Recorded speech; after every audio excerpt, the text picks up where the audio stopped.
Saudara-saudariku yang terkasih, hari ini Selasa 26 November 2024. Saya Romo Siga dari Paroki Santo Yusuf, Surabaya.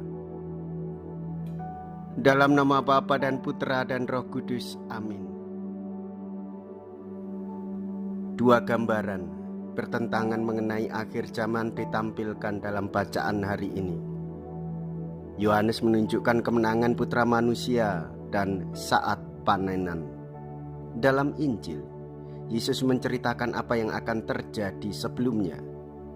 Kedua gambaran itu merupakan dorongan agar setiap saat digunakan agar panenan sebanyak mungkin tercapai dan agar tetap setia sampai akhir zaman.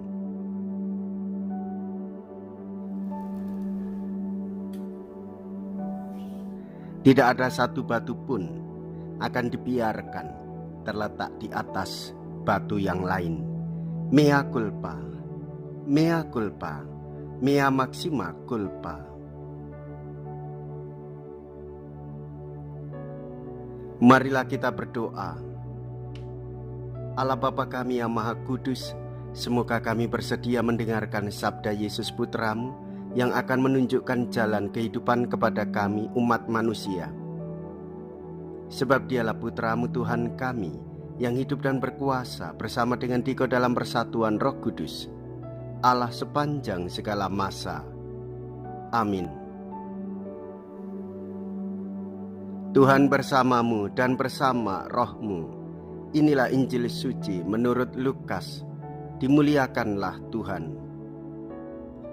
Lukas bab 21 ayat 5 sampai dengan ayat 11. Ketika itu beberapa orang berbicara tentang bait Allah dan mengagumi bangunan yang dihiasi dengan batu indah dan berbagai macam barang persembahan. Tetapi Yesus berkata kepada mereka, akan tiba harinya segala yang kalian lihat di situ diruntuhkan.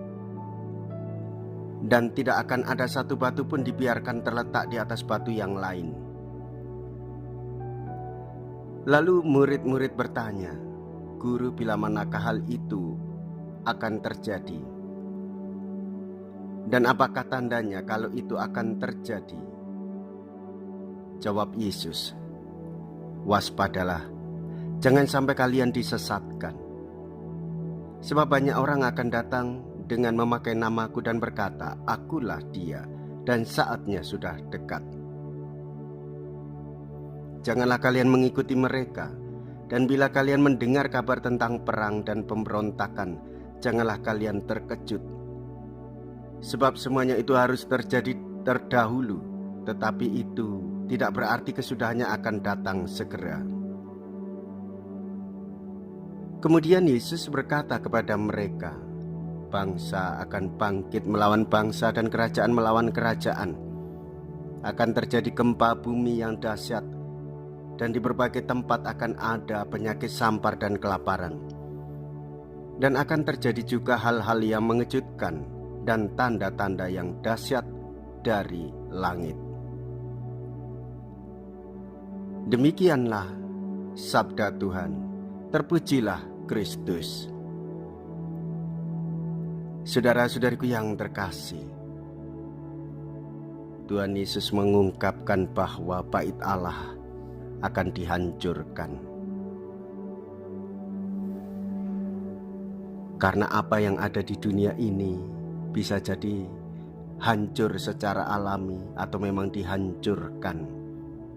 Dan pada waktu itu peristiwa pemerintahan penjajahan Romawi.